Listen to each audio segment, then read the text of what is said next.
Deixa eu ver aqui se ele começa a gravar. Aí a outra querendo entrar, ó.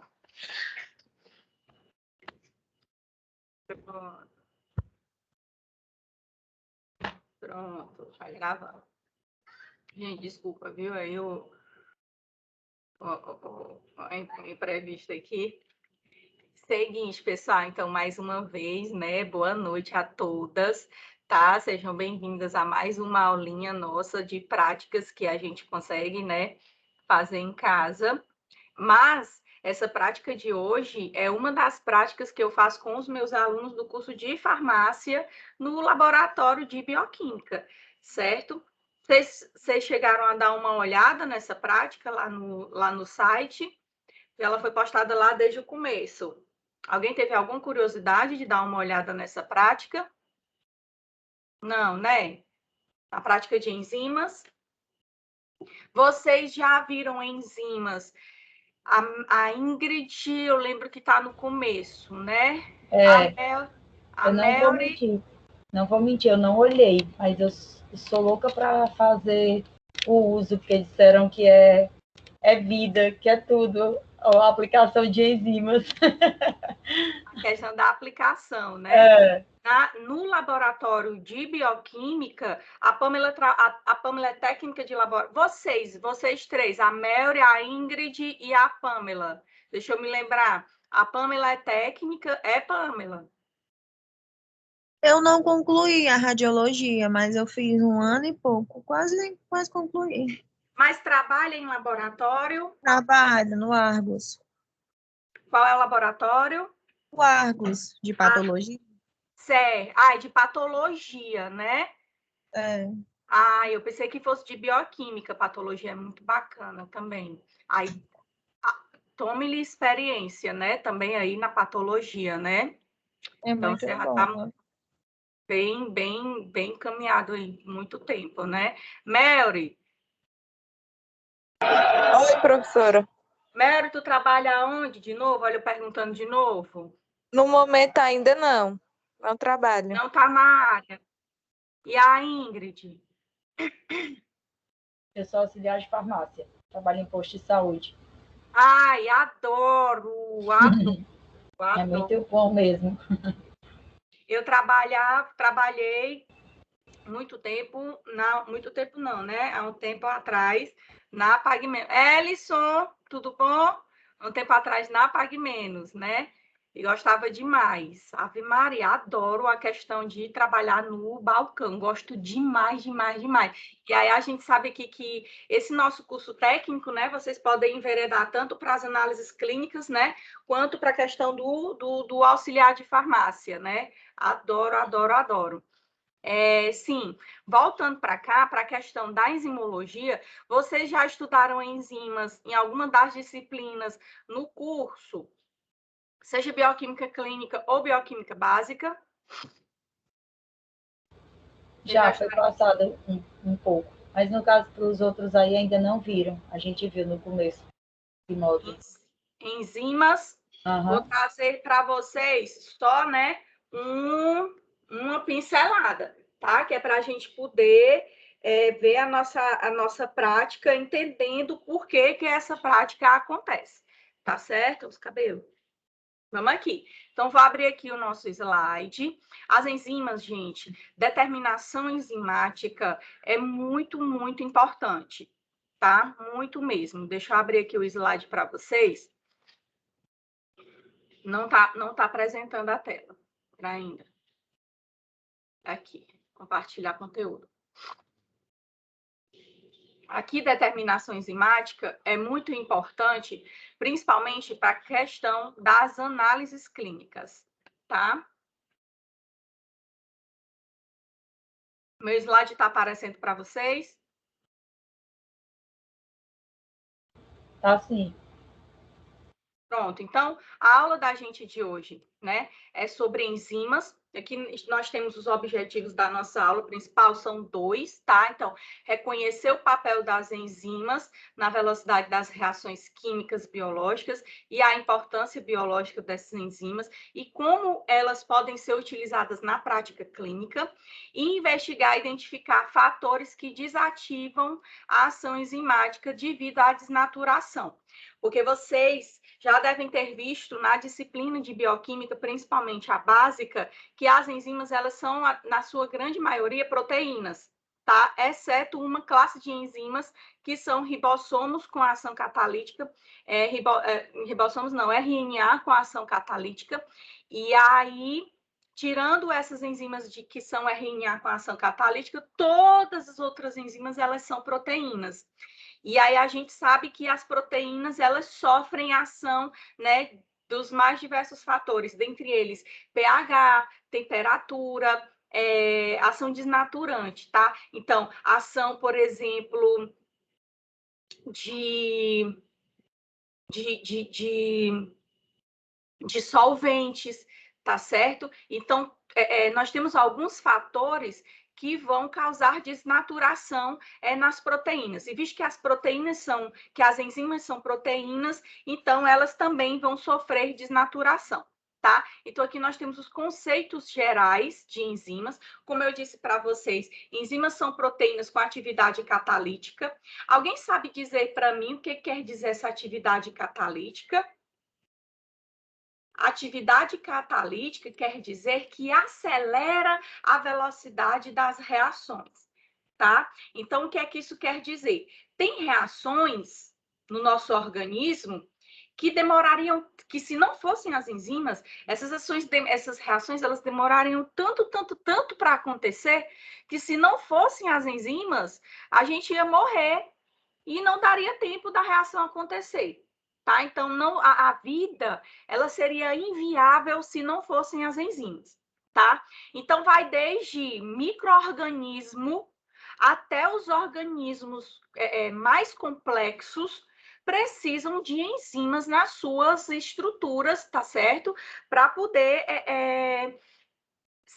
suas reações metabólicas serem viáveis, tá? Então, tipo, um vírus que não é nem considerado ser vivo, precisa de enzimas para que ele coloque a célula do hospedeiro para trabalhar para ele, tá? Bactérias precisam de enzimas, fungos precisam de enzimas, então nós temos aí os helmintos precisando de enzimas e nós, humanos, também precisamos de enzimas para as mais diversas atividades metabólicas.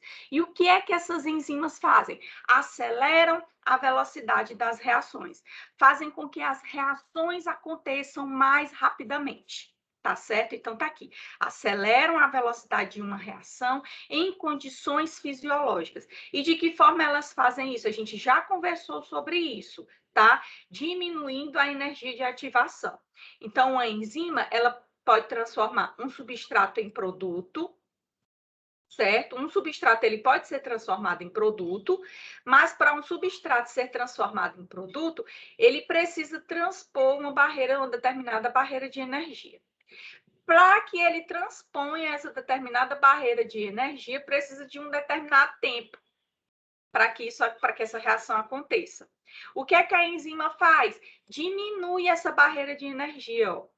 E aí, o tempo para que essa reação aconteça, ele vai diminuir consideravelmente. Eu quero que vocês imaginem enzima, nesse negócio aqui, ó, de diminuir essa barreira, eu quero que vocês imaginem isso daqui como sendo um morro, tá? E aí eu quero que você imagine uma pessoa subindo aqui de bicicleta, nesse morro aqui.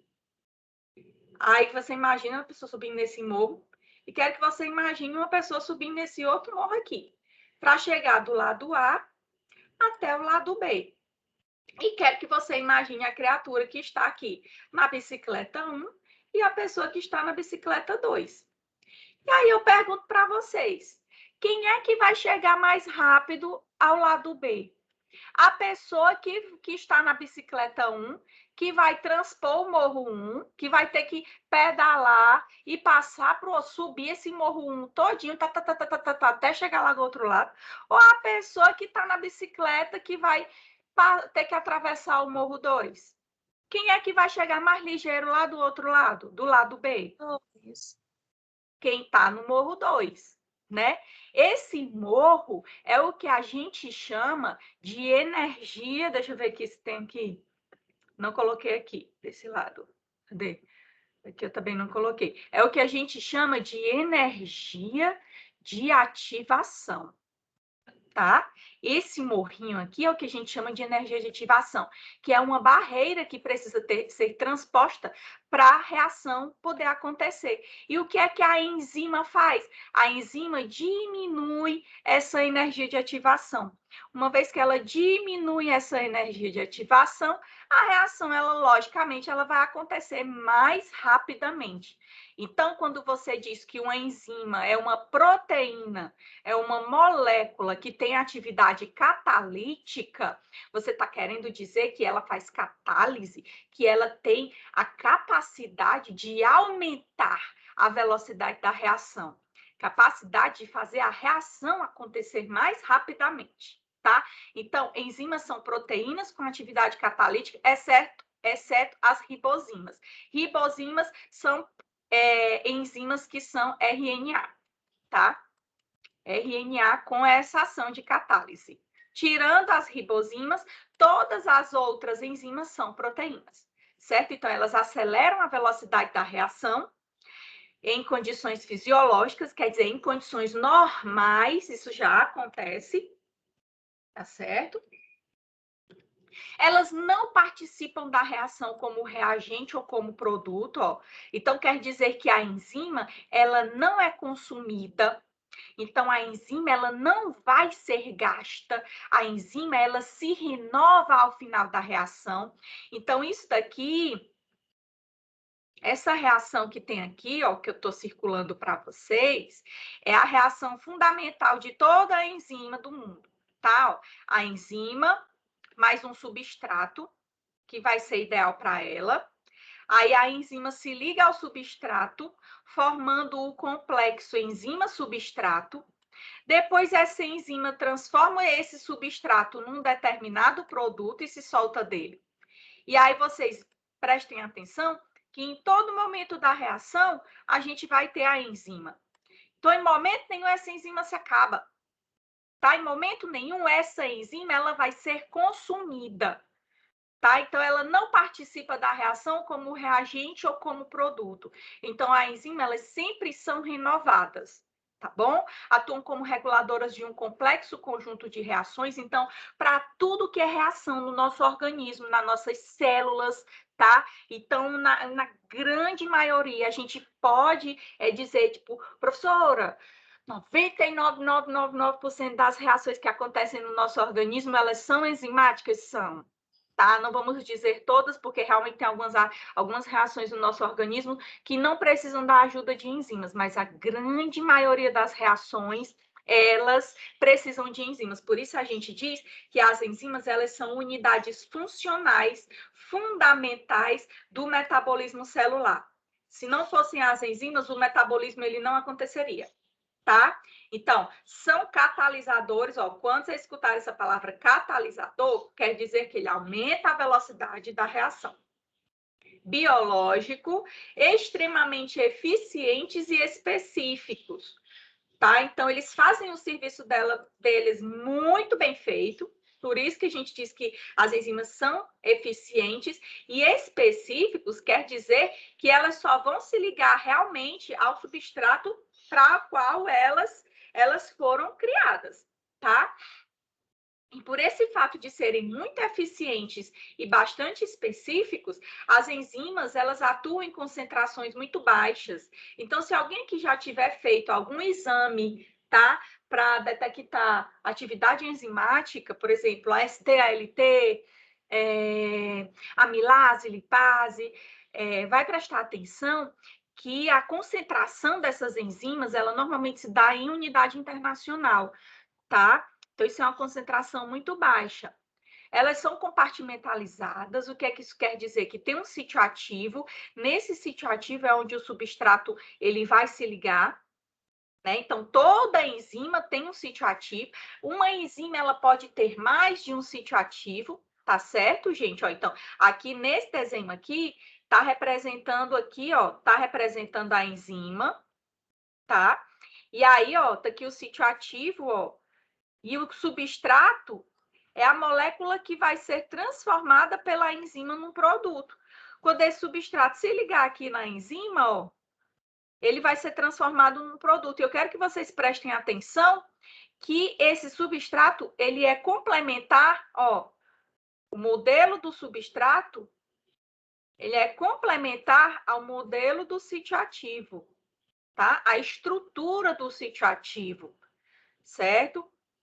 E aí, normalmente, né, são as cadeias laterais dos aminoácidos que vão ficar aqui no sítio ativo da enzima, fazendo interação com grupos, tá, orgânicos do substrato, tá certo? Então, a gente tem aqui, ó, uma outra representação de enzima, ó. Representação de interações da glutationa com o sítio ativo da glutationa peroxidase, tá? A glutationa peroxidase é uma enzima, tá, que degrada a glutationa, certo? Então, a gente tem aqui, ó, desse lado de cá, ó, que a gente tem aqui, ó, o sítio ativo da enzima, ó.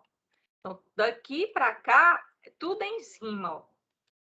Aí aqui, ó, os cadeias laterais dos aminoácidos dessa enzima, ó, interagindo com o substrato, ó. Aqui, ó, aqui é ligação iônica, ó. Aqui é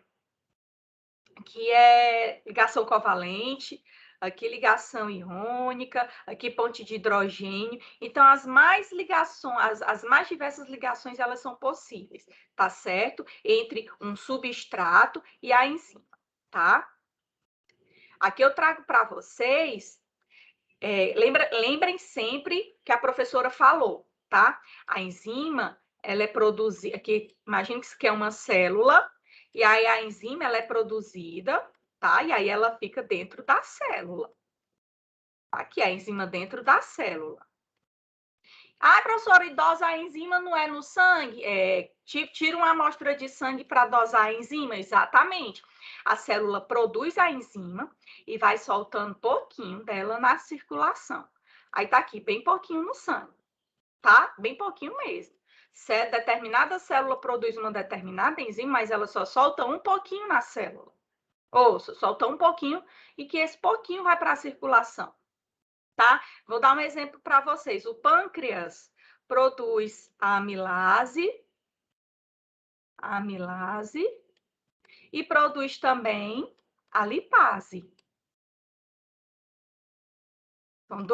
São duas enzimas que o pâncreas produz. Produz outras? Produz, tá?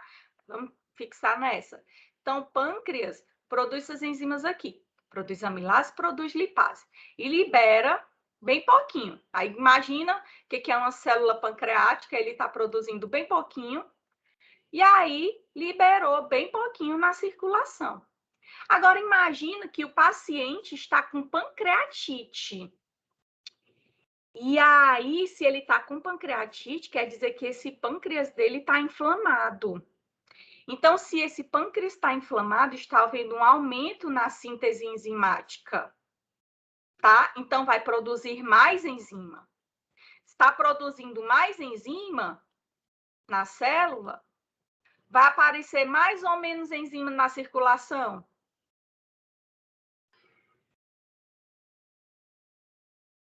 Hein, gente?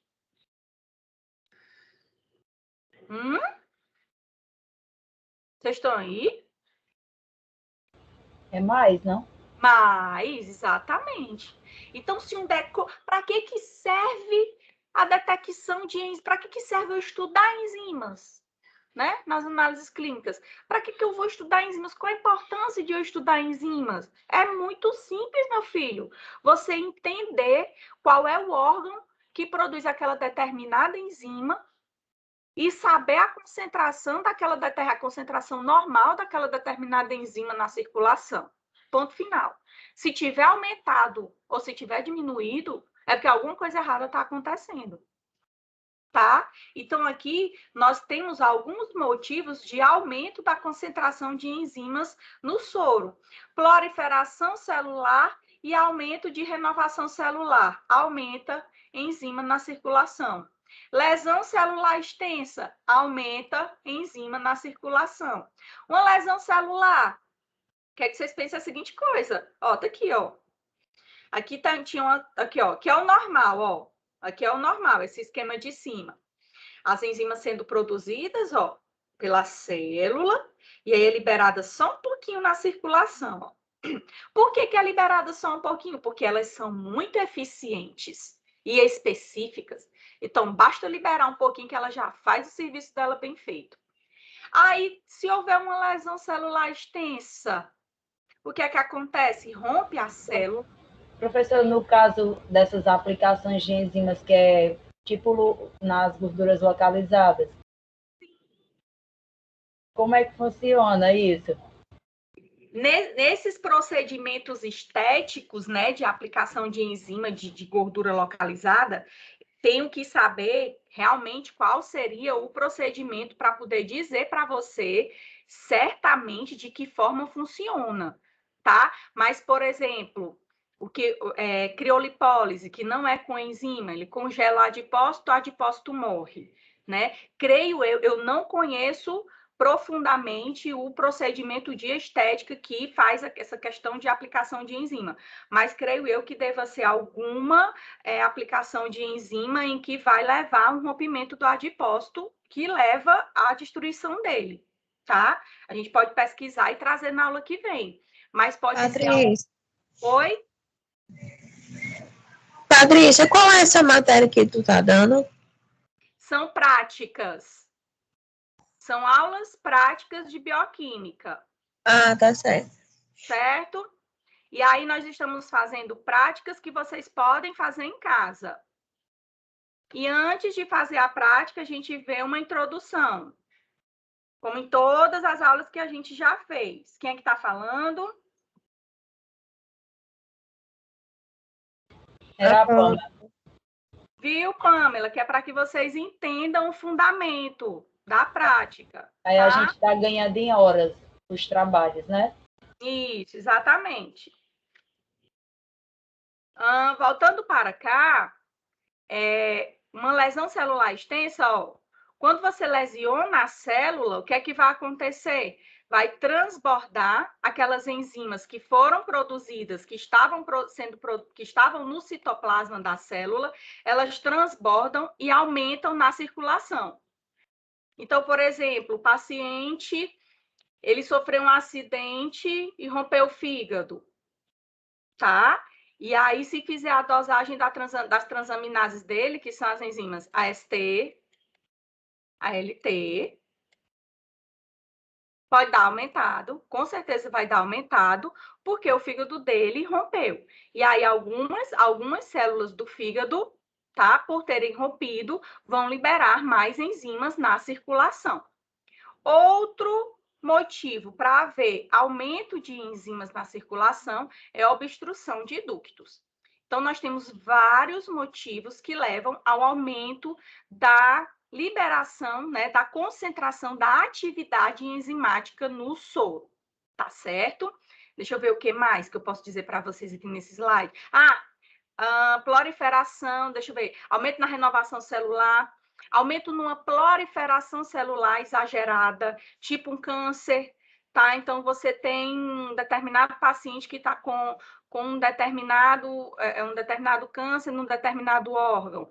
E aí, o que é câncer, a grosso modo falando, são células que estão se proliferando desordenadamente.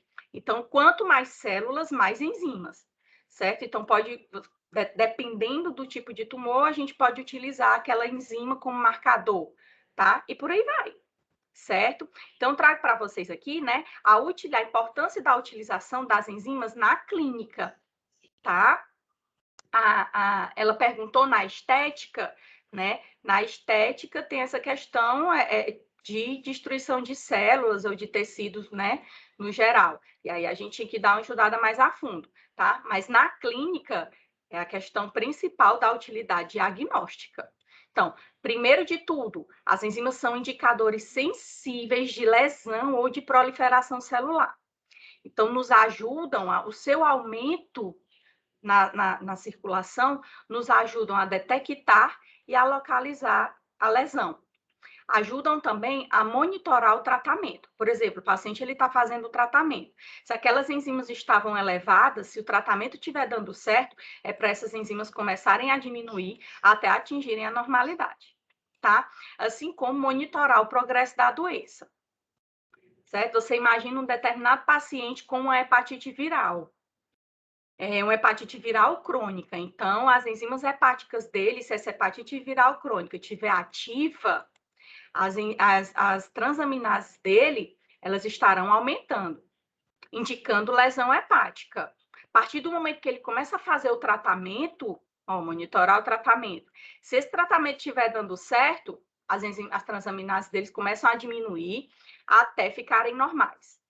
Se o tratamento não estiver dando certo e a doença estiver progredindo, as transaminases deles começam ainda a aumentar até o momento que vai indicar falha hepática e as transaminases, elas começam a diminuir, tá? Então, é muito importante a gente entender a enzimologia em si, que é o estudo das enzimas, tá? Não só na bioquímica básica, mas também aquelas na bioquímica clínica que o professor explicou para vocês, tá? Por quê? Porque a partir do momento em que você entende em quais locais aquelas enzimas estão, as fontes teciduais, você consegue utilizar essas enzimas para o diagnóstico das mais variadas doenças, tá? Isso aqui eu trouxe só para mostrar para vocês, ó, as principais enzimas que são utilizadas na bioquímica clínica, no laboratório de bioquímica, para a detecção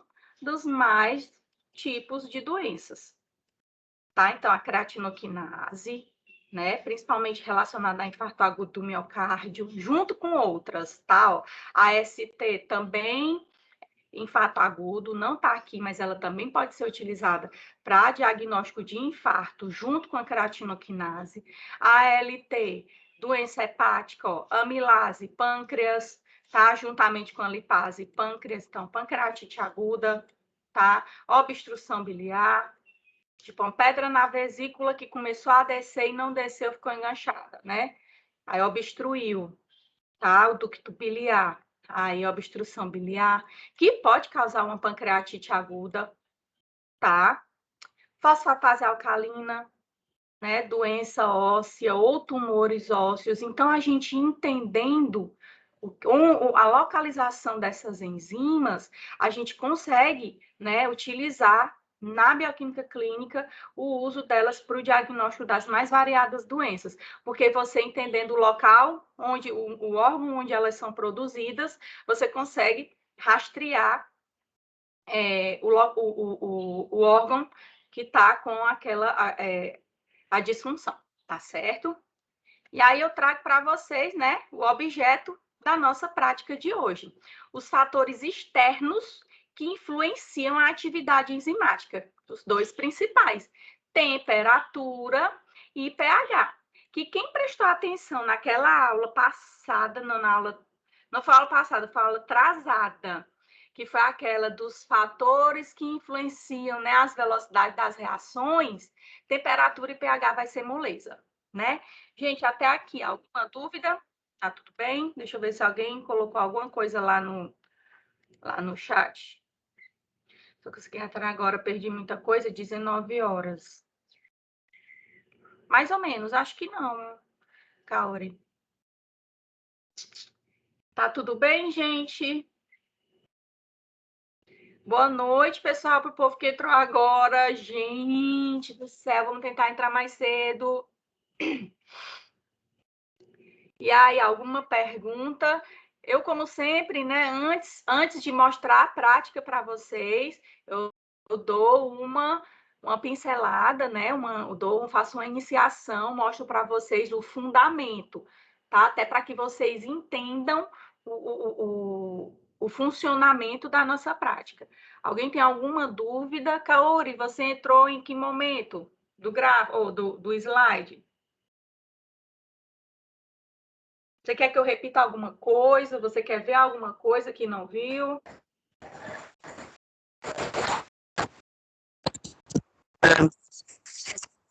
Tá tudo bem? Posso continuar, gente? Professora, vai atrapalhar o fluxo. Eu vou ver depois e tá tudo bem. Não, mas a gente pode tirar dúvida, viu? Sem problema. Se vocês não estiverem entendendo alguma coisa, podem perguntar. Não tem problema, viu? Até porque a gente tá super com tempo hoje, tá bom? Sem problema nenhum.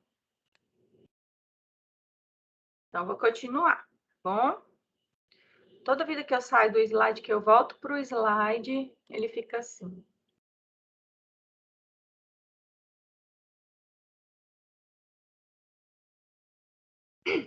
Então, pronto. Aqui nós temos, né, os dois principais fatores externos que influenciam a atividade enzimática, tá? Temperatura e pH. Então, eu quero que vocês lembrem que em relação à temperatura, que é o primeiro que a gente vai estudar, quero que vocês sempre lembrem que eu boto isso aqui no slide, ó. Todo slide que vai falar de temperatura, eu coloco isso daqui. Quero que vocês pensem nessas bolinhas como sendo as moléculas, tá? E aí, quando vocês pensarem na temperatura mais quente, quero que vocês, né, pensem nessas moléculas mais agitadas. E que quando vocês pensarem, tá, numa temperatura mais fria, quero que vocês pensem nessas moléculas menos agitadas. E aí, deixa eu ver aqui. Que uma temperatura, deixa eu baixar, deixa eu olhar aqui para vocês. Vocês conseguem me ver? Vocês conseguem me ver? Sim, tá aparecendo.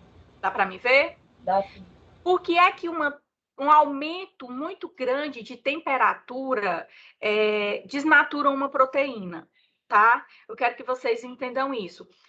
Principalmente por conta das ligações fracas que estão ali fazendo parte da estrutura terciária e quaternária daquela proteína. Lembrando que a enzima é uma proteína, certo? Então, quais são as estruturas fracas? Pontes de hidrogênio e ligação iônica, principalmente, tá? Então, nós temos ali aquelas ligações fracas que estão ali estabilizando aquela molécula da enzima, e aí tá ali. E quero que vocês lembrem também que uma molécula de enzima, ela só vai ter a atividade dela de acelerar uma reação, porque essa é a função da enzima, enquanto ela estiver na sua estrutura tridimensional, né? Ela só vai acelerar a reação enquanto ela estiver na sua estrutura tridimensional. E quando é que ela vai estar na estrutura tridimensional? A partir da estrutura terciária ou da estrutura quaternária. E aí, o que acontece se você aumentar a temperatura? Ó, aí tem aqui, as moléculas estão assim, ó. As moléculas sempre estão em movimento. O nome disso é energia cinética. Aí tá aqui. Aquela proteína, ela tem uma determinada estrutura tridimensional. Digamos que é desse jeito aqui que ela tá. Na estrutura tridimensional, a enzima, ela tem essa estrutura aqui. Deixa eu botar numa outra cor, que é para que vocês consigam visualizar melhorzinho. Ó, tá aqui, ela tem essa estrutura aqui.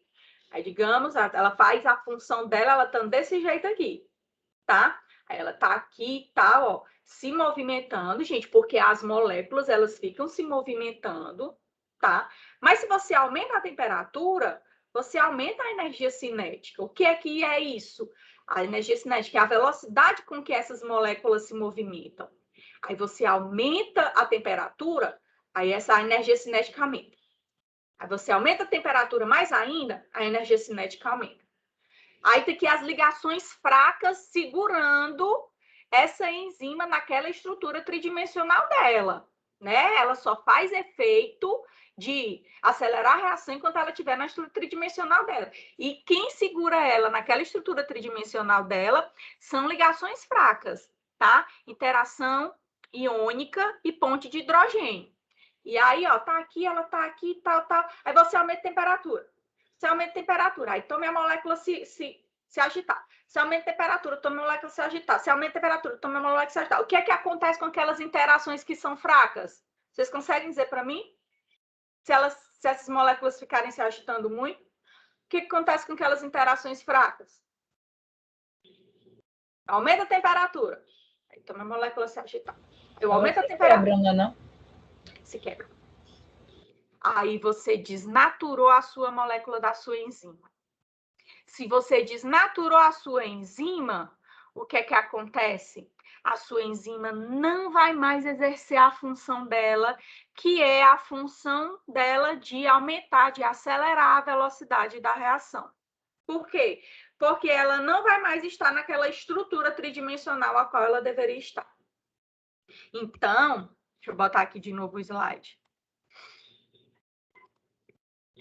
Tá? O fator temperatura, ele é muito importante porque tela. Aqui, ponteiro. Por que que o fator temperatura é primordial, né, para essa questão da atividade enzimática? Um minutinho.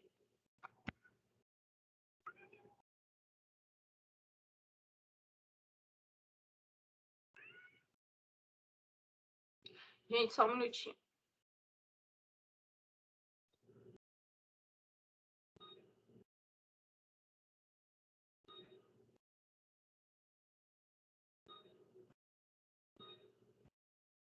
Opções de ponteiro. Caneta, pronto. Por que que o fator temperatura ele é tão importante? É justamente por isso, ó. Porque todas as enzimas, elas têm... Cadê a temperatura? Tá aqui, ó. Olha para esse gráfico. Elas têm uma temperatura em que elas apresentam, tá? Uma velocidade máxima, em que elas apresentam uma atividade máxima, tá? Aí, abaixo dessa temperatura, a atividade da enzima vai caindo. Acima dessa temperatura, a atividade dessa enzima também vai caindo.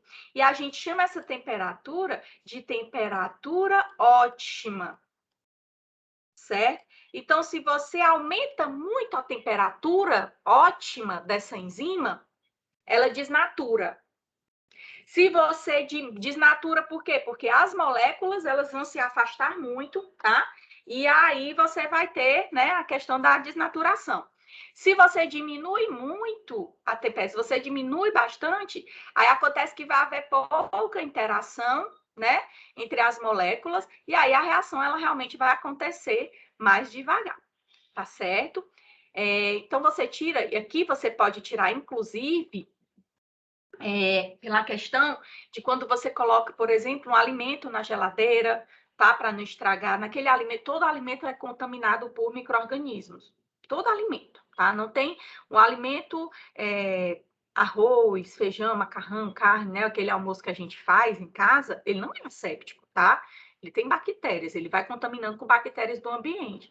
Quando a gente coloca na geladeira, para ele não estragar, ele demora um pouco mais para estragar do que se você deixasse no fogão. Por quê? Porque você está diminuindo a temperatura, tá? E aí, o que que acontece? No que você diminui a temperatura, você está fazendo com que as enzimas daquelas bactérias que estão presentes ali naquele alimento... Gente, eu vou ter que parar um pedaço aqui a apresentação para botar o gato para fora do quarto, porque eu fechei a porta com o gato dentro, ó. Ele quer sair.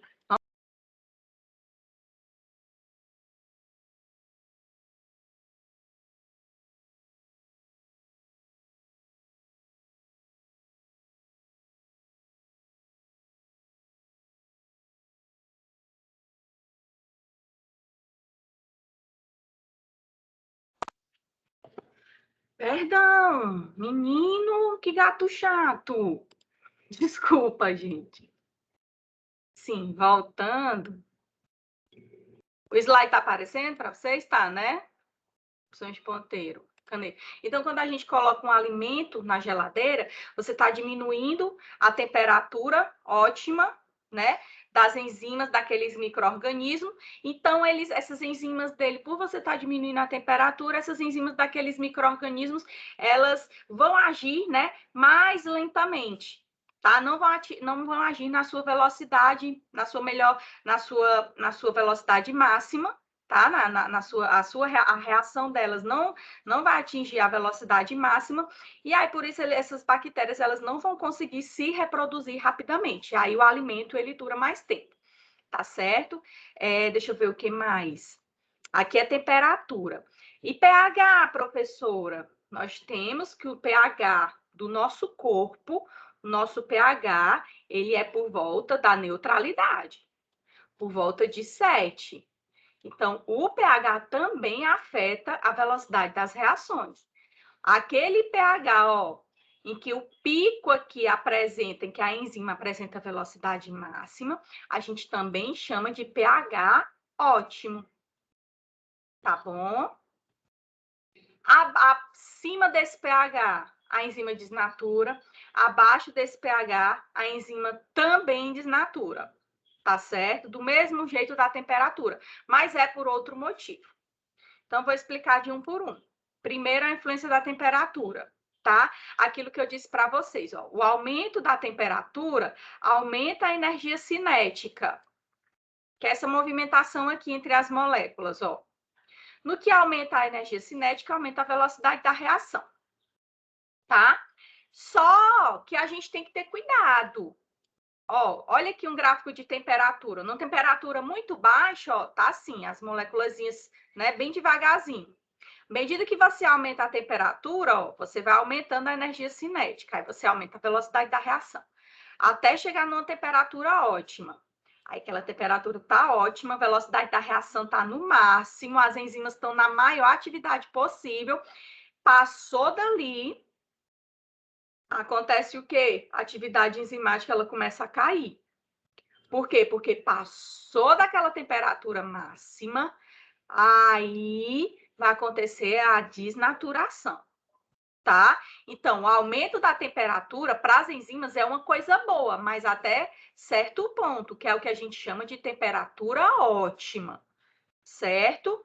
Então, a gente tem que ter cuidado. O aumento da temperatura para as enzimas é bom? É, mas até somente a temperatura ótima. Então, aumenta a temperatura, aumenta a energia cinética e aumenta a velocidade da reação. Só que em temperaturas muito elevadas, podem acarretar a desnaturação das enzimas, tá? Porque, ó, aquilo que eu disse para vocês, ó, rompe as ligações fracas. Quais são as ligações fracas? O livro ele cita principalmente pontes de hidrogênio, mas tem também as ligações iônicas, tá? As ligações iônicas também, nesse caso aqui, são chamadas de fracas. O que é considerado forte para as proteínas, que as enzimas também são proteínas, as ligações covalentes, tá certo? Então, são rompidas as pontes de hidrogênio, tá? E aí vai levar a alteração na estrutura dessa enzima. E aí leva a uma nova conformação, certo? Então, sabendo que a temperatura de desnaturação, ela é um pouco acima da temperatura ótima. Por isso que febre é preocupante. Dentre outros fatores de uma febre, por exemplo, no nosso organismo, tá? Uma febre pouco mais alta, mais que 40, uma febre em 40 graus, uma pessoa ela já pode convulsionar por causa também dessa questão de inativação, de desnaturação de proteínas e de enzimas importantes, tá? Por quê? Porque enzimas são termoláveis. Enzimas são termoláveis e sofrem inativação térmica, tá certo? Gente, até aqui, alguma dúvida? Alguém quer fazer alguma pergunta? Aqui eu já tinha lido. Até aqui tá tudo bem? Oi, Messi. Até aqui tá tudo bem, gente? Em relação ao fator temperatura, a influência da temperatura, vou perguntar para vocês, por que é que a temperatura inativa uma enzima? Se eu fosse fazer prova e cobrasse isso em prova. Hum?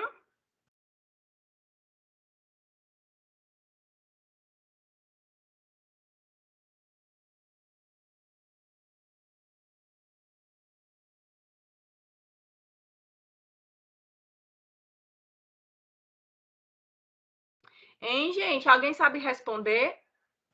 Se Qual a fosse pergunta? valendo, por que que uma temperatura acima da temperatura ótima, por que que uma temperatura acima da temperatura ótima desativa uma enzima? Pode desativar uma determinada enzima?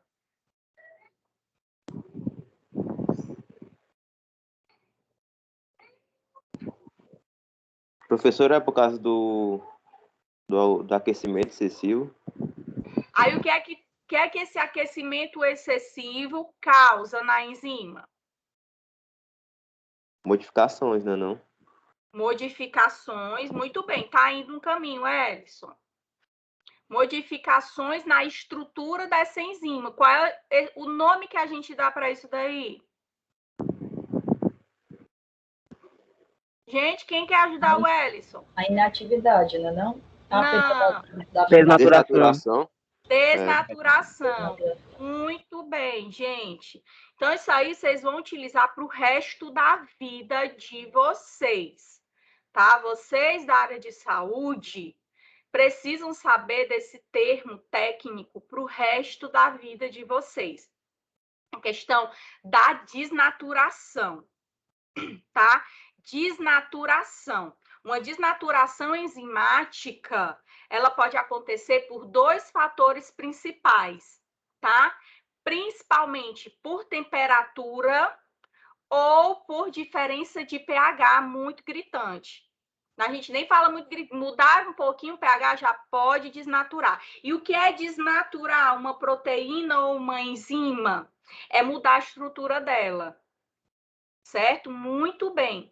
Muito bem. Tá? Vocês estão entendendo? Quer perguntar alguma coisa? Tá tudo bem? Ok. Então, qualquer coisa, vocês me chamem aqui, tá bom? Ah, quem é que lembra o que é termolábil? Vocês lembram desse termo termolábil? Vocês lembram o que quer dizer esse termo termolábil?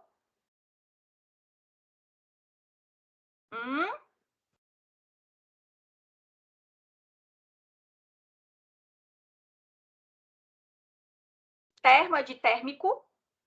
Vou mostrar aqui, ó. São medicamentos É sensível à temperatura. Sensível à temperatura. A gente falou de medicamento termolável, né? Mas as enzimas, as proteínas também são termoláveis. Então, esse termo termolável, ele não é utilizado só para medicamento, não, tá?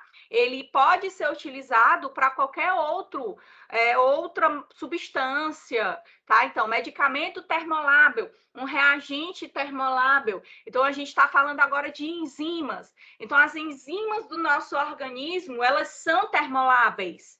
As proteínas são termoláveis. O que é que isso quer dizer? Elas podem ser degradadas por conta de uma temperatura um pouco mais elevada, tá? Então, tem aquele negócio do cuidado com uma febre, né? Não só em criança, mas no adulto também. E aí, vejam bem que é uma temperatura um pouco mais elevada. Qual é a nossa temperatura? Qual é a temperatura ótima de funcionamento das enzimas do nosso organismo? Vocês sabem?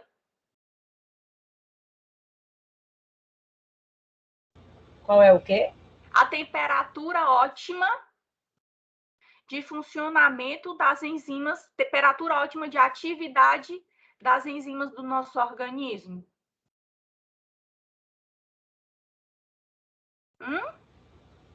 É como se fosse verificar a temperatura para febril, seria 36. É isso ou não? Não, a temperatura ótima de atividade das nossas enzimas, ó. Temperatura ótima de atividade das nossas enzimas. Vem por aqui assim, ó, temperatura ótima, que é onde elas estão com a atividade máxima. 45, né? Tá o 40 ali embaixo, peguei a cola. Não, aqui é um gráfico qualquer. Isso aqui não é nosso, aqui é um gráfico qualquer. Que é um gráfico de uma enzima qualquer, que eu não sei nem qual é, que é só para ilustrar. Eu estou perguntando a do nosso organismo. Qual é a nossa temperatura normal, vocês sabem? O que é considerado uma temperatura normal? 37, né, não? Por volta de 37, tá? Só é considerado febre, inclusive, acima de 37,5, né? Então, ai, doutor, meu filho tá com febre, não sei o que. Aí você bota, tá achando o menino quente, aí bota o termômetro, ou mede aqui, né, com aquele termômetrozinho a laser, dá 37,4, 37,5, é o médico, não, dá em nada. Isso é considerado febre acima de 37,5. Então, a temperatura ótima das enzimas do nosso organismo é por volta de 37 graus. O que é que isso quer dizer? Que em 37 graus é a temperatura no qual as enzimas do nosso organismo estão em atividade máxima. Se subir mais que isso daí, elas serão o quê? Desnaturadas. Então, por que que uma febre alta é tão preocupante, né? Dentre os fatores, tá? Está a questão da desnaturação de enzimas e proteínas no nosso organismo, tá certo? Tudo bem? E aí é por isso que eu coloquei aqui no slide para vocês, ó, que a temperatura de desnaturação, ela é um pouco acima da temperatura ótima. Porque se você parar para pensar, ó, a temperatura ótima das enzimas do nosso organismo é 37 graus. Uma febre que a pessoa começa a convulsionar, está por volta de 40, 41 graus. De 37 para 40, ó, 37, 38, 39, 40. Ou 41, 4 graus. Se eu for parar para pensar, 4 graus não é muita coisa assim, né? Tá? Então, a temperatura de desnaturação, ela é um pouco acima apenas da temperatura ótima, certo? Então, se passar só um pouquinho da temperatura ótima, uma enzima, uma proteína, ela já começa a desnaturar. Vocês estão me entendendo? Esse conceito é muito importante você saber. Se você for trabalhar no laboratório de análises clínicas, por exemplo, tá? A gente, quando vai fazer determinadas análises, quando você vai verificar atividade enzimática ou alguma coisa do tipo, tem determinados kits que mandam você colocar em banho-maria a 37 graus por 10 minutos. Por que é tão importante você colocar a 37 graus por 10 minutos? Para mimetizar a temperatura corporal da pessoa, tá? Para que a enzima que você colocou ali dentro do tubo de ensaio, ela esteja na temperatura, né, ideal para que ela possa agir, tá certo? Então, é muito importante essa questão da temperatura. E é importante vocês saberem que se passar da temperatura ótima, essa enzima ela vai ser inativada, tá certo? Por que ela vai ser inativada? Porque ela vai desnaturar, tá? Por que ela vai desnaturar? Foi como o Ellison falou, né? O negócio da conformação. Ela muda a conformação, tá certo? Ótimo. Então, enzimas são termolábeis, tá? Então, termolábel é um termo que vale para um monte de coisa, não só para medicamento, tá? Que eu ensinei para vocês naquele dia. Vale para enzima, para proteína, né? Então, termo é de temperatura, lábel é que se quebra, né? Lábel é sensível. Então, enzimas são sensíveis a variações, né, térmicas, tá? Então, as enzimas, elas sofrem inativação térmica se a temperatura ela passar um pouquinho a mais da temperatura ótima, tá? E a influência do pH, né? Toda enzima também tem um pH que a gente chama de pH ótimo. O que é o pH ótimo? É o pH no qual ela vai apresentar uma atividade máxima, tá certo? Então, naquele pH... Ó, e aí, ó, aqui eu trouxe, gente, só para mostrar para vocês, ó, que em lugares diferentes do nosso corpo, olha como eu disse para vocês, em todo o nosso corpo tem enzima, mas em todo o nosso corpo não tem o mesmo pH. Por exemplo, na boca é um pH, no estômago é um outro pH, no intestino é um outro pH, tá? E aí, a enzima na boca, ela age melhor naquele pH bucal, no estômago ela age melhor naquele pH estomacal, no intestino ela age melhor naquele pH entérico. Ó, aqui, a pepsina, ó. A pepsina é uma enzima que ela é liberada no estômago. O pH do estômago é ácido, acidérrimo. A gente já viu isso, né, na nossa primeira aula. Olha aqui, aqui é o pH, tá? E aqui é a atividade enzimática. O pico mostra a atividade bombando, onde está na maior atividade, na melhor atividade possível da enzima, onde a velocidade da reação está no máximo. Aí olha aqui, ó. Qual é o pH em que a velocidade dessa reação está no máximo? Aqui é por volta de quanto? Alguém pode me dizer?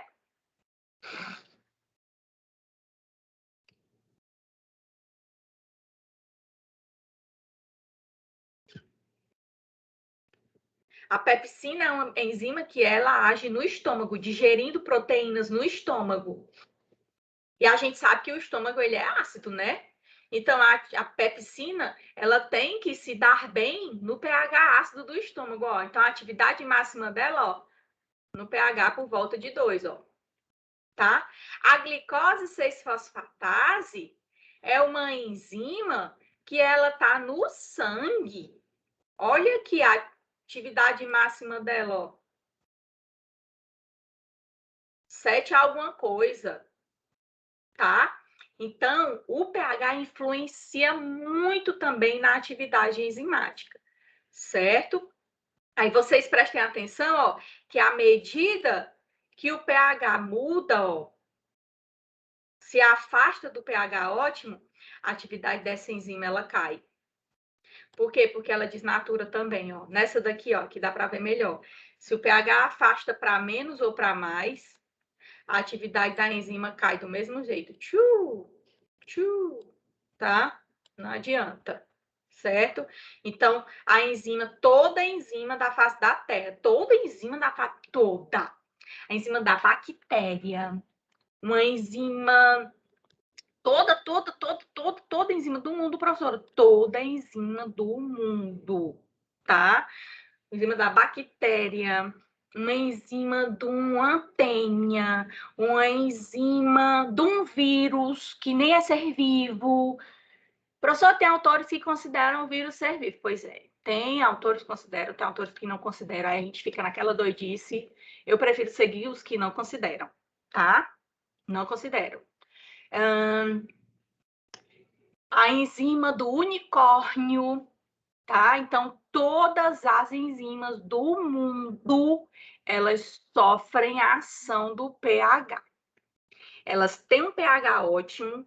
Quando a enzima estiver no pH ótimo dela, ela vai exercer a atividade máxima, ou seja, ela vai fazer com que a velocidade da reação vá lá para cima.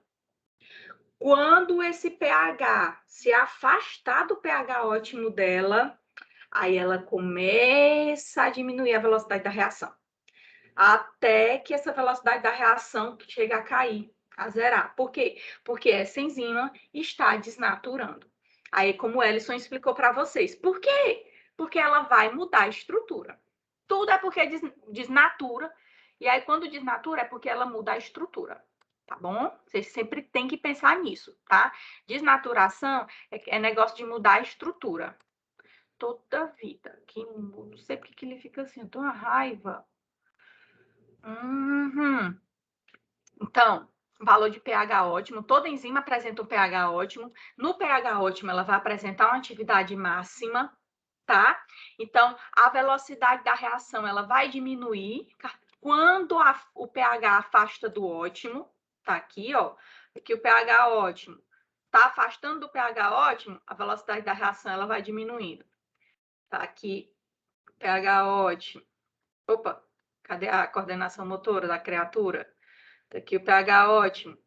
Tá afastando do pH ótimo para cá ou para cá, ó. A velocidade da reação, ela vai diminuir. Tá? E o que é que o pH, de que forma o pH influencia nessa enzima, tá? Então, a sensibilidade das enzimas ao pH resulta do efeito do pH sobre a carga iônica das cadeias laterais dos aminoácidos das enzimas. Então, o pH, ele muda a carga da cadeia lateral dos aminoácidos e aí, no final, acaba que ele muda a estrutura da enzima. Uma vez que muda a estrutura tridimensional da enzima, ela perde a função dela. Lembrem tá? Sempre isso. Uma enzima ou uma proteína só vai exercer a sua função se ela estiver com a sua estrutura tridimensional adequada. A partir do momento em que ela não estiver com a estrutura tridimensional dela adequada, ela não exerce a função dela, não tem quem faça, tá certo? Então, o pH ótimo depende do número e do tipo de grupos ionizáveis, ou seja, da estrutura primária, que é a estrutura primária que diz quem é que vai ser a terciária. Mas se a terciária estiver desnaturada, não tem quem faça essa proteína ou essa proteína que é uma enzima funcionar. Tá certo? Gente, vocês entenderam? Alguém tem alguma pergunta? Porque aí aqui encerra a introdução e aí eu já vou mostrar a prática para vocês. Alguém tem alguma pergunta? Vocês entenderam a influência da temperatura e do pH? Normalmente, vocês vão ver até aqui na prática, o pH afeta muito mais drasticamente a atividade da enzima do que a temperatura. Muito mais drasticamente, tá? Vocês viram até aí na bioquímica clínica, porque eu andei dando uma olhada nas aulas que vocês já viram, né? Até para não estar falando cobrando coisas que vocês não viram. E aí, alguns, né? Alguns já viram, outros não. Alguns vão ver ainda, né? Acidose metabólica, alcalose metabólica. É muito perigoso o pH do sangue mudar. O pH do sangue de um paciente mudar, por exemplo, uma acidose metabólica por conta de um diabetes mellitus não tratado, o paciente ele pode entrar num coma e morrer. Tá? Então, o que é isso? Uma acidose, o sangue fica ácido. O sangue não é para ser ácido, tá? Cada uma vale 10. Fiquei no final que eu quero conversar com vocês sobre as práticas, viu? Tem gente que não fez, para a gente combinar já hoje, já para vocês fazerem logo, botar tudo em dias, tá bom? Tudo bem? Vou abrir aqui a prática, vou mostrar, tá bom? Então, essa questão do pH, ele afeta bem mais que a temperatura. Afeta bem mais gravemente, inclusive a gente vai ver aqui na prática como ele afeta bem mais, tá bom? Deixa eu ver aqui.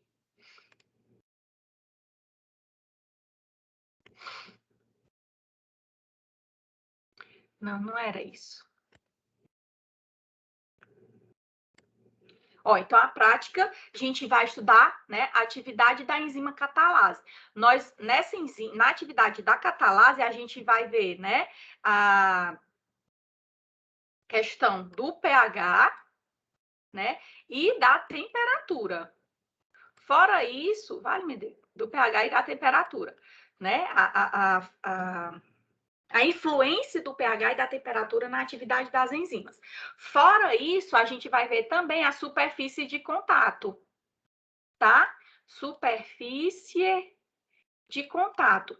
Na verdade, a gente vai ver mais isso aqui, ó. Quem chegou depois, a gente vai ver isso daqui, ó. A enzima, vocês sempre lembrem disso, ó, que a professora falou. A enzima, ela fica dentro da célula. A enzima, ela é produzida dentro da célula e é liberada aos pouquinhos na circulação. E aí, por isso que a gente consegue dosar a enzima no sangue. Mas se a enzima é produzida no fígado, como é que eu consigo dosar a enzima no sangue? Eu coleto o sangue do paciente e sei que a enzima ela é do fígado. Porque o fígado produz, a célula hepática produz e libera no sangue, bem pouquinho, de pouquinho, de pouquinho. Mas se esse paciente sofreu um acidente, sofreu uma agressão e rompeu o fígado, tá? E for dosar das enzimas hepáticas dele, vai dar bem mais, tá? Vai dar bem mais aumentar, certo? Por quê, ó? Porque rompeu a célula, ó. Rompeu a célula e aí foi bem mais enzima para a circulação do que era para ter ido. Isso aqui vocês vão conseguir observar na aula de hoje. Como é lindo, tá? E essa prática, por mais que vocês consigam fazer em casa, né? Por mais que a gente consiga fazer em casa, é uma das práticas que eu faço com os meus alunos do curso de farmácia no laboratório. Tá? Então, essa daqui é uma das práticas que a gente faz na faculdade. Essa daqui vocês vão fazer em casa, tá? Deixa eu botar aqui. Aqui, materiais, que é a prática. Então, aqui a gente vai fazer a atividade da catalase. Tá? Nós vamos ver pH agindo, temperatura. Quero que vocês prestem atenção que o pH influencia muito mais que a temperatura, muito, muito mais, tá? E vocês vão ver essa questão do rompimento da célula, e quando rompe a célula, extravasa muita enzima, tá? Quem é a catalase? A catalase é uma enzima que participa da degradação do peróxido de hidrogênio. Peróxido de hidrogênio, gente, é água oxigenada, tá? A água oxigenada, ela é produzida naturalmente no nosso organismo, viu? Só que ela é tóxica. Professor, o nosso organismo produz água oxigenada? Produz. Todas as nossas células, as que fazem respiração celular aeróbica. Todas as nossas células que fazem respiração celular aeróbica, né? Que é aquela respiração celular que precisa do oxigênio, tá? Acaba que produz um pouquinho de água oxigenada, que é o peróxido de hidrogênio, tá? Então, é aquela coisa. Se a célula não respirar, a célula morre, tá? E se a célula respirar, isso aqui é tóxico para as células. Libera tanto peróxido de hidrogênio como libera radicais livres, tá? Então, se a célula não respirar, a célula morre. Mas se a célula respirar, ela vai morrer com o tempo. Mas é mais lá para frente. Então, vai morrendo devagarzinho. Por isso que é tão importante, né, o consumo de antioxidantes, tá? Através da alimentação, mas o nosso corpo também produz antioxidantes para nos proteger justamente, né, desses produtos tóxicos da nossa respiração. Tá? O peróxido de hidrogênio, que é a água oxigenada, é um desses produtos tóxicos, tá bom? A catalase é uma enzima dessas, que nos protege, tá? A água oxigenada é um forte agente oxidante. E a catalase é uma enzima que nos protege, né? Contra esse agente oxidante que é a água oxigenada. O que é que ela faz? Ela degrada a água oxigenada, tá? Que é o peróxido de hidrogênio, em água e oxigênio. Por isso que quando você larga água oxigenada no ferimento, borbulha. Borbulha tanto. Por quê? Porque quando tem um ferimento ali na sua pele, aquele ferimento... Deixa eu abrir aqui para vocês me verem. Fez o ferimento, né? Fez o ferimento, não dá para ver. Espera ainda. Fez o ferimento, pá, rompeu célula. A catalase, ela está em praticamente todo o nosso organismo, tá? Em todas as células do nosso organismo. Fez o ferimento, rompeu célula. Rompeu célula, liberou catalase. Aí a pessoa pega, lepo, joga água oxigenada por cima. Aí faz borbulha, né? Aí o que é que acontece? Por que forma aquelas bolhas? Porque a catalase que saiu das nossas células por conta do ferimento, tá? Por conta disso aqui, ó. Deixa eu mostrar esse slide aqui. Adoro esse slide para explicar enzima. Esse slide aqui é um dos melhores que... Essa figurinha aqui é uma das melhores que tem, ó. Por conta disso daqui, ó. Ó, a célula rompeu, a enzima estava dentro da célula. Rompeu a célula, a enzima extravasa, tá? Quando você joga água oxigenada em cima do ferimento, o que é que acontece? A catalase que estava dentro da sua célula quebra a água oxigenada e transforma essa água oxigenada, que é o peróxido de hidrogênio, em água e oxigênio. Por que que borbulha? Porque o oxigênio, ele vai, né? Ele vai sair, tá? Ele vai... Como é que é a palavra, gente? Essa palavra essa palavra sumiu agora. O oxigênio, ele vai se dissipar, tá? No ar. E aí, por isso que vai borbulhar daquela água. Tem especialista que defende que não é mais, não é tão bom que a gente faça o uso de água oxigenada em ferimentos, tá? Por quê? Porque essa água oxigenada que você coloca no ferimento, ela vai oxidar as células que estão saudáveis, tá certo? Qual o fundamento de colocar água oxigenada no ferimento? É evitar uma infecção, tá bom? Por micro-organismos que são anaeróbios. Aí, por isso que coloca água oxigenada no ferimento. Mas lembrando, essa água oxigenada que você coloca no ferimento, ela pode lesionar células que não foram lesionadas, lesionar células que estão intactas. Então, tem autores, tem especialistas que não defendem o uso da água oxigenada. Tá? Então, aí a gente tem que ler e tem que pesar sempre nessa questão de se faz o uso ou não, tá bom? Eu não faço, tá?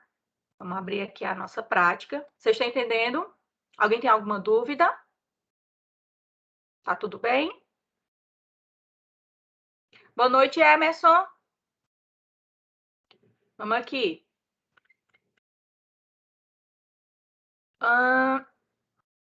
Como eu disse para vocês, ó, o peróxido de hidrogênio, que é a água oxigenada, ele é liberado durante a respiração, tá? E, porém, ele é prejudicial às células, né? E aí, razão pela qual essa reaçãozinha aqui, ela vai acontecer. Razão pela qual a catalase, ela é produzida, tá? Essa enzima antioxidante, ela é produzida justamente para nos proteger do peróxido de hidrogênio que é produzido. Gente, só uma observaçãozinha aqui, nem é objeto da nossa aula, mas vocês já ouviram falar em micro-organismos que são anaeróbios, em bactérias que são anaeróbias? Na microbiologia, vocês já ouviram falar? Os anaeróbios restritos, que são aqueles que não conseguem sobreviver de jeito nenhum na presença de oxigênio. Vocês já ouviram falar? Sim ou não? Sim. Vocês sabem por que eles não conseguem sobreviver na presença de oxigênio de jeito nenhum? Porque eles não produzem essas enzimas que são antioxidantes. Eles não têm essas enzimas que nos protegem, né, da produção dos radicais livres ou das espécies que são formadas a partir, né, da utilização do oxigênio como fonte, né, de produção de energia, tá? Dessa forma, eles não podem utilizar o oxigênio para respiração. Por isso que eles são ditos, né, anaeróbios restritos, porque eles não produzem enzimas antioxidantes, como a gente produz, tá? A gente respira, nossas células respiram. Tenho sempre em mente que respiração celular é diferente de respiração pulmonar. Respiração pulmonar, ó, é isso aqui que a gente faz. A gente puxa o oxigênio do ar e leva para os pulmões. Respiração celular é a sua célula utilizando o oxigênio, tá? Para produzir ATP. É totalmente diferente. E isso daí, né, para produzir ATP para quê? Para fazer os mais trabalhos diversos, né? Eu estou falando aqui, eu estou gastando energia. Eu estou me movimentando, eu estou gastando energia. Estou gastando ATP, tá?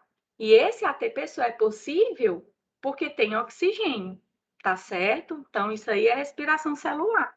E aí, a respiração celular produz, né?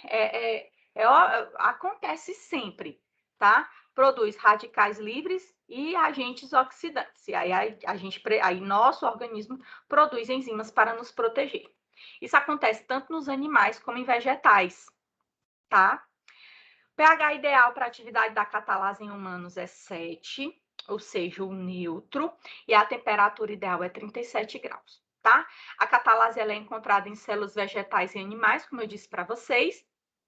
Os fígados de humanos e de outros animais têm um grande suprimento de catalase. Por isso que na nossa prática a gente vai usar um fígado de boi, Tá, gente? É um pedaço bem pequenininho. Eu pedi pro meu esposo comprar o fígado. Eu digo, Tiago, compra um pedaço pequeno. Eu nem sei se vende um pedacinho desse tamanho, né? 150 gramas, 100 gramas dava, tá? Comprei 150 gramas de fígado de boi.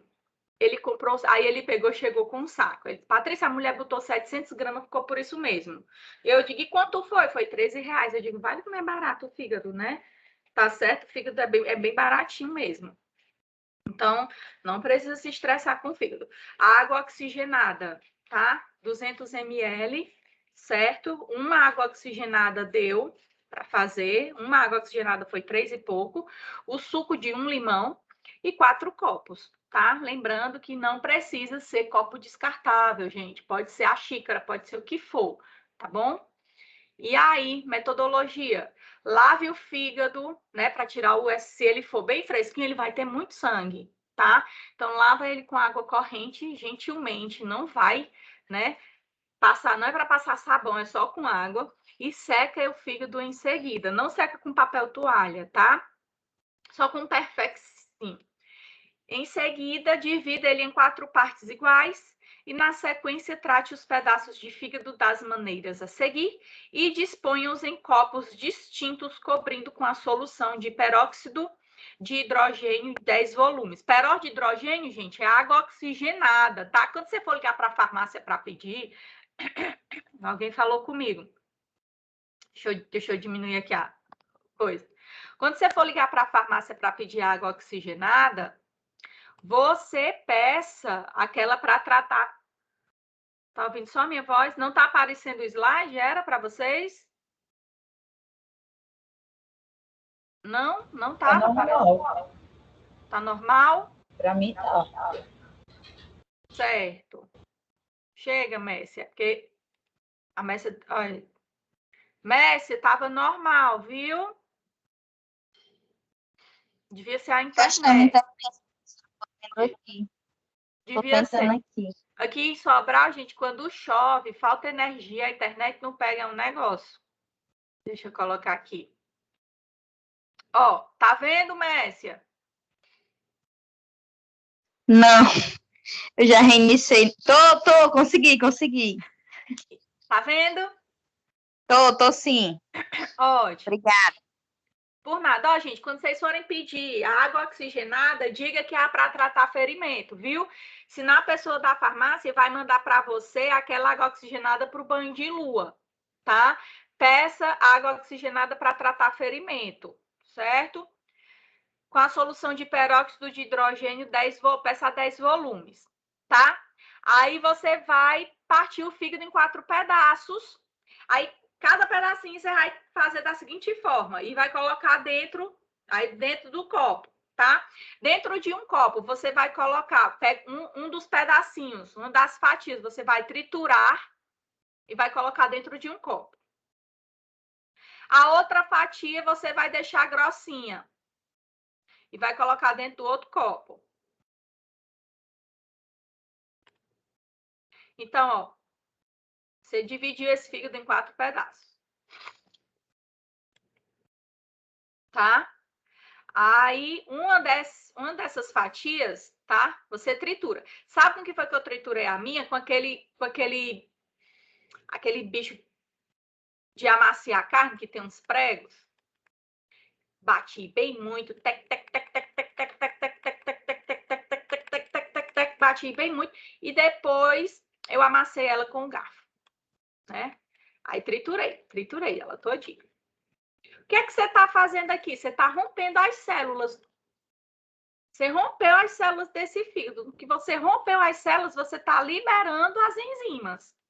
Está liberando as enzimas que estavam dentro das células. Aí coloca isso aqui dentro de um copo. Pega com a colher, todo fofinho, pá, bota dentro de um copo. Copo A. No outro copo, você pega uma fatia grossa. Você pode cortar ela, tá? Essa fatiazinha, você pode cortar em 4, sem problema. Aí coloca essa fatia grossa aqui dentro do outro copo. Aí pega essa outra fatia aqui e ferve por 2 minutos. Ferveu por 2 minutos, coloca no outro copo. E uma outra fatia, você coloca em contato com o suco de limão por 2 minutos. Ó, gente, aqui você pode cortar essa e ferver. E também aqui do suco de limão, você coloca ela em contato, corta ela em 4 e coloca ela em contato com o suco de limão por 2 minutos. Aí depois vem, ó, aqui a B. Quem é a B? A grossa. Aí coloca a fatiazinha grossa, os 4 pedacinhos da grossa. Aí quem é a C? É a fervida. Você vai só colocar no copo. Fatiazinha fervida, que você divide em 4 pedacinhos. E a fatiazinha que foi em contato com o suco de limão. A D. Coloca ela aqui. Dentro do copo. Pronto. Colocou dentro dos copos. Aí você vai agora colocar água oxigenada dentro. Colocou aqui. Colocou aqui. Colocou aqui. E colocou aqui.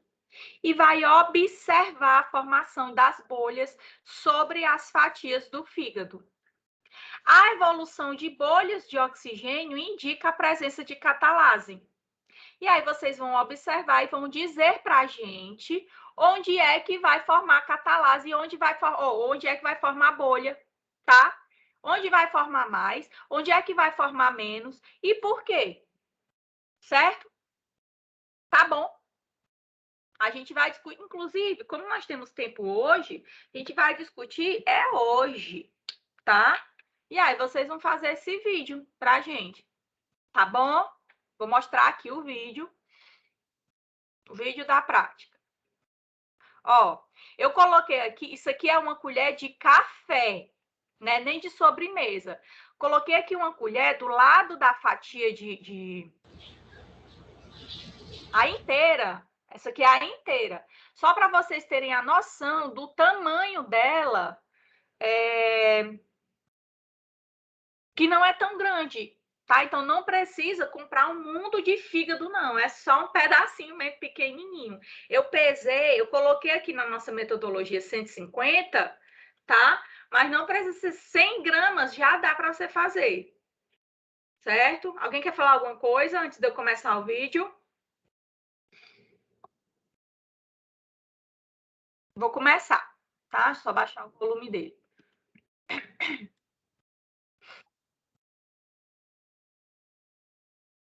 Gente, tá aparecendo para todo mundo? Sim. Tá bom. Ó, corta em 4 pedaços, mais ou menos iguais.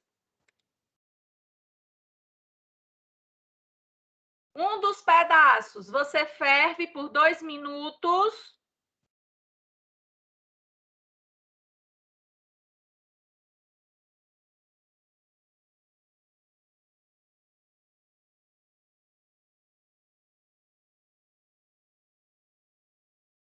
Esse aqui, ó, em contato com o suco de limão por 2 minutos também, ó.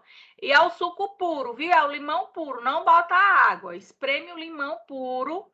Aí tá cortadinho aqui o fígado, aquele pedaço do suco de limão já tá cortadinho, tá? Água oxigenada, 10 volumes. Solução tópica. Vale, Medeiros?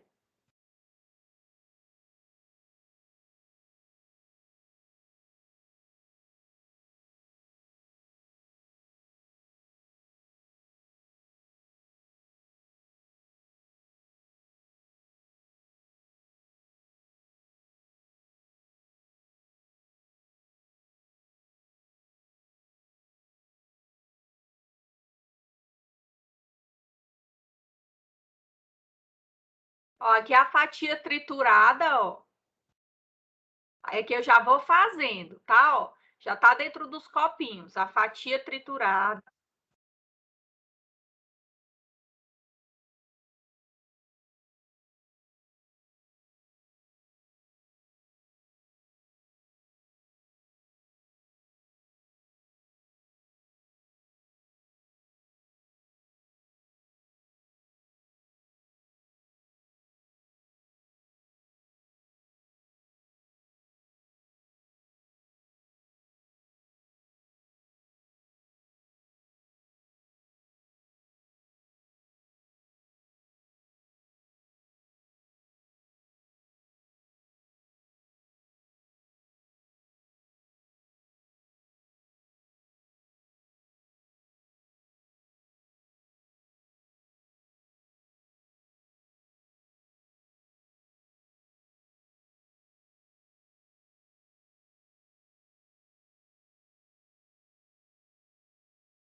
Professora, então coloca água oxigenada em todas as fatias, que está no copo?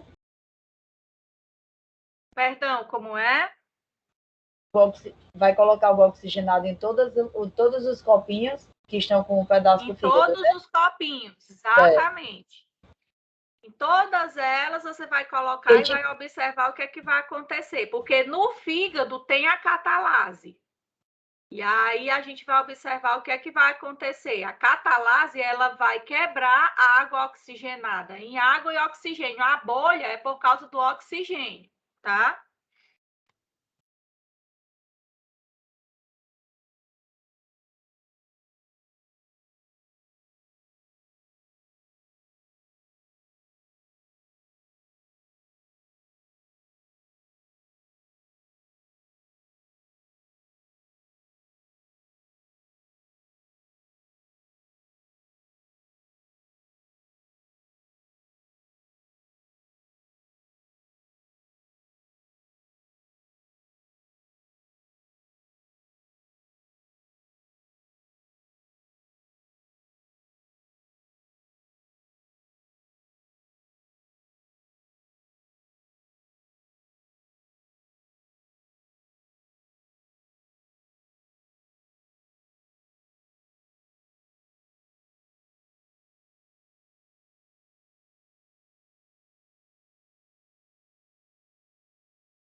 Prontinho. Gente, e aí? Professora, Oi, diz Ellison. então são 4 copos, é? São 4 copos. Tem um copo com fígado triturado. Tem um copo, isso sem ferver, ele cru. Tem outro copo com o fígado cru, só que cortado em pedaço grande, sem ferver também, cru. Aí tem um copo com o fígado fervido em pedaço grande, né, cubinho.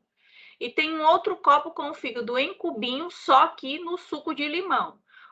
Um fervido por 2 minutos e o outro no suco de limão por 2 minutos. Então, nesse fervido por 2 minutos, eu quero que vocês vejam, né, a influência da temperatura elevada, né? E no do suco de limão, eu quero que vocês vejam a influência do pH. E aí, eu pergunto para vocês, onde foi que fez mais bolha?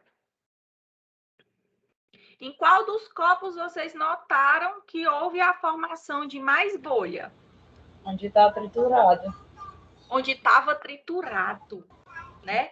No pedaço de fígado triturado. Por que foi que no pedaço de fígado triturado houve uma maior formação de bolha?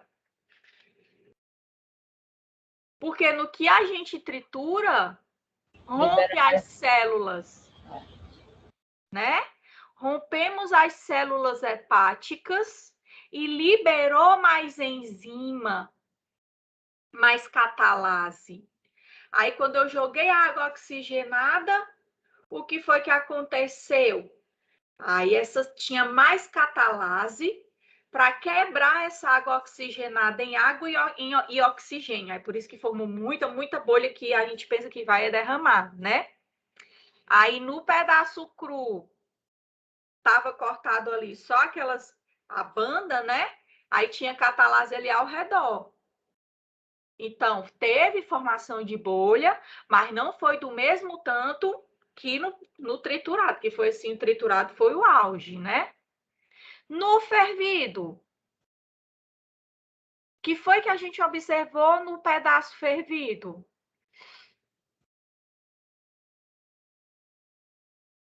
Hum?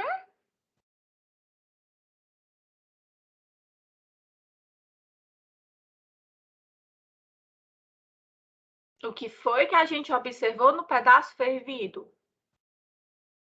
Ele quase não fez bolha. Quase nada de bolha. Quase nada. Porque do que ferveu, eu acho que liberou mais catalase também, né? Na hora que estava fazendo.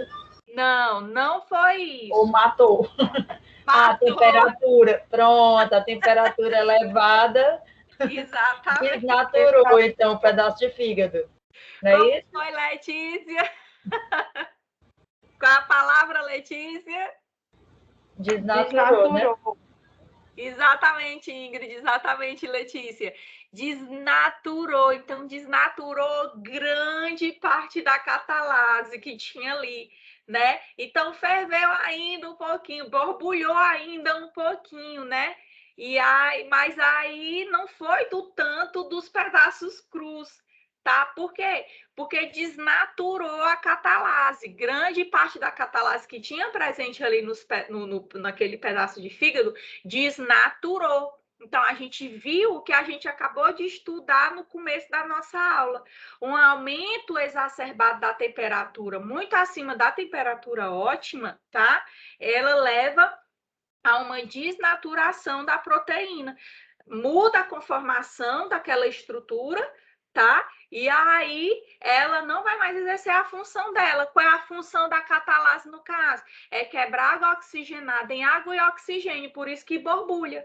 Se muda a conformação dela, ela não vai mais fazer essa função dela, que é essa. Então, por isso que a gente não vai ver mais aquela formação daquelas bolhas, daquele tanto que é para a gente ver, né? Por isso que a gente vê bem pouquinho. E aí, no suco de limão, é a questão da mudança do pH. O suco de limão, ele é o quê? Ele é ácido? Ele é básico ou ele é neutro? O suco É ácido. É ácido.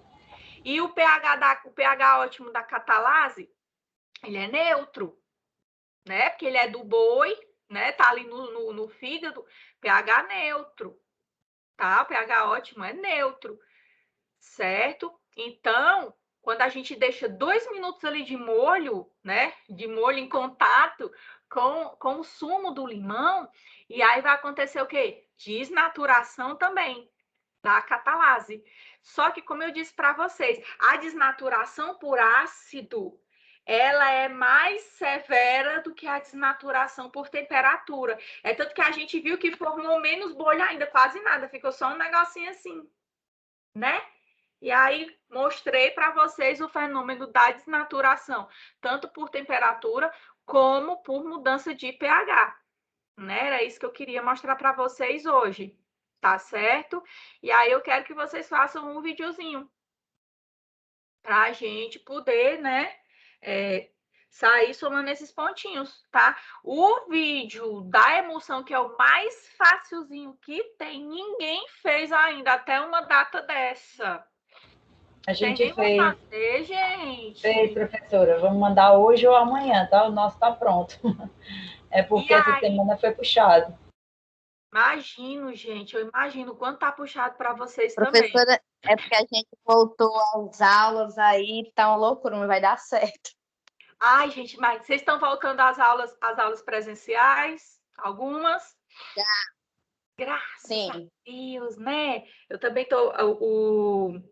A gente também tá voltando aqui, e aí tá loucura, é muito bom, né? Muito bom, graças a Deus. E aí, vamos terminar, né, essas nossas aqui. E o pessoal que não fez, né, as outras, eu posso combinar com vocês de deixar aberto, de abrir as outras até nesse final de semana também, junto com essa dessa semana agora, para vocês fazerem. Pode ser? Pode ser? Kauri, você quer fazer as outras? Lembra que a gente tinha combinado de fazer a segunda chamada? Tinha outra pessoa. Era a Sandra. Depois eu vou até ver isso daí. Primeiramente, alguma dúvida em relação à prática de hoje? A prática de hoje ficou clara para vocês? Está tudo certo? Tudo certinho, Sim, gente? professora. Entendemos? Então, vou parar essa nossa gravação. Cadê? Toda vida para gravação.